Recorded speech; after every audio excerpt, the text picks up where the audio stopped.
દ્વારકાધીશ. જય દ્વારકાધીશ. થોડુંક જોરથી બોલો. જય દ્વારકાધીશ. કયું ગામ ભગવાન? રોહિસા જાફરાબાદ. રોહિશા જાફરાબાદ તાલુકાનું. હવે તમારું પહેલા તો આખું નામ જણાવી દો. વિક્રમભાઈ બાબુભાઈ ઉકાવે.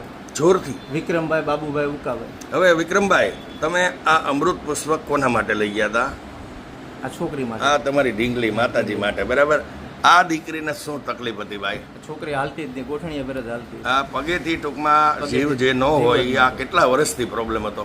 આ નાનપણથી ને જન્મથી ટૂંકમાં જન્મેલું બાળક અને કમરમાંથી પગની નીચે કોઈ પણ જાતનું સેન્સેશન ન હોવું, બરાબર. આ તકલીફ તમે આજ કેટલા વર્ષની દીકરી કહી છે?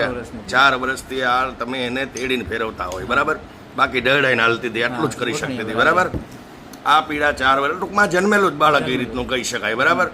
હવે આ તો આપણો મગજબારી વાત કહેવાય કે આની કોઈ દવા પણ હોઈ શકે નહીં, થાકી ગયા હોય. આની પાછળ તમે ખર્ચો કેટલો કર્યો? હા, સાચું. 5 થી 6 પેટીનો 5-6 લાખ કદાચ.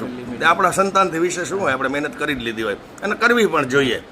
પણ ત્યાર પછી તમે આ અમૃત પુષ્પની કેટલી બોટલનું સેવન કર્યું? વાલા, 1 બોટલ. હજી 1 બોટલ. એક જ બોટલનું સેવન મારા રામ તમે કર્યું. 1 બોટલનું સેવન કર્યા પછી આ માતાજીને આજની પરિસ્થિતિ શું? આજની આંગળી પકડીને આપણે હારો હાલી શકે છે. જે પગમાં 1% જીવ નહોતો ને અત્યારે ચાલે છે, બતાવો ભગવાન. ભલે ને 5% 25% હાલતી હોય, બધું બતાવી દો. જે તમારે તેડી નાખવી પડતી. જાતો દીકા. અરે મારો બાપ છે તારા. અરે વાહ વાહ. લાવો લાવો એને અહીંયા.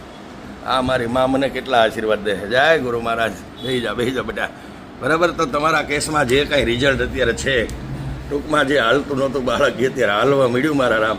તો તમારો ફોન નંબર જણાવો, બીજું તો હું જોઈ મારે. 73 596 58 294. જોરથી અને હાવ ધીમેથી.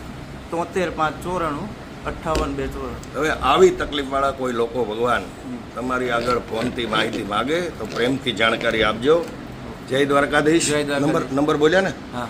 જય દ્વારકાધીશ. જય દ્વારકાધીશ. જય ગુરુ મહારાજ. જય ગુરુ મહારાજ. જય દાન મહારાજ. જય દાન મહારાજ. જય સિયારામ. જય